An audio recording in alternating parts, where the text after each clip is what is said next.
Welcome on in, everybody. There's a few things I want to talk to you about ahead of the wild area event that I think might change which Pokemon you choose to go after and which Pokemon you save. The first one is Mighty Pokemon. Now, most of us have heard of Mighty Pokemon by now. These are being added to the game for the wild area event. They debuted in Japan, so we know a little bit more information about them now. We know that they have a high IV floor, so it's either 12, 12, 12 or 13, 13, 13. I did find some conflicting reports there, but the biggest thing is that they are being caught at very high levels. I'm talking level 40 to 50, and in some very rare cases, above level 50. Yes, these Pokemon are being caught at levels above what Pokemon we can have in our current collections. Now, this is huge news for everybody, but especially for lower level trainers. If you are below level 30, you can't even power a Pokemon up to level 40, but you will be able to catch them in the wild, which will make them the strongest Pokemon in your collection.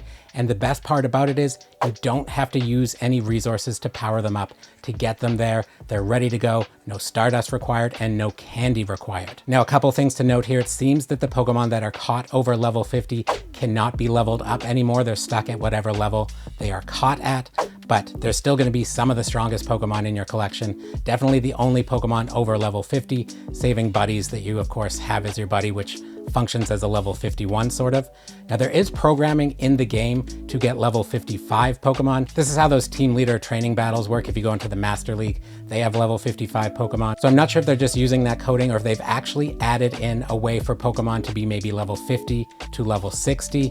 This could also be a clue that level 60 is coming to the game. I think that is definitely happening. They've been putting out a lot of bonuses for experience and that kind of stuff, but this might be another thing pointing to that. Or maybe they're just using the level 50 to 55 that was already in the game code. But either way, this is absolutely huge, big, new, strong Pokemon that you can catch without having to power up. Now, the next thing I want to talk about is Max Mushrooms. If you haven't seen, these have been data mined from the game, so they are being added to the game.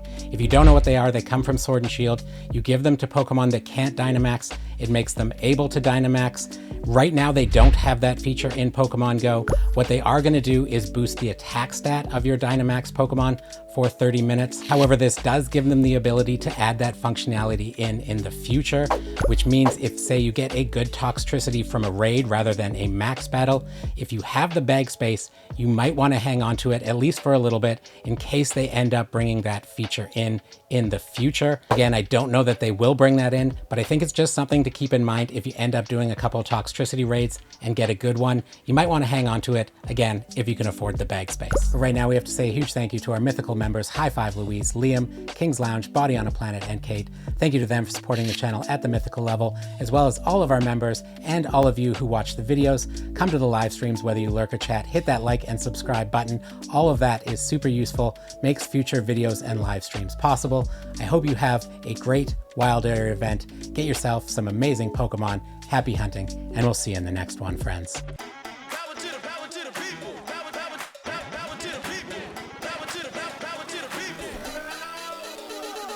I've got something incredibly funky.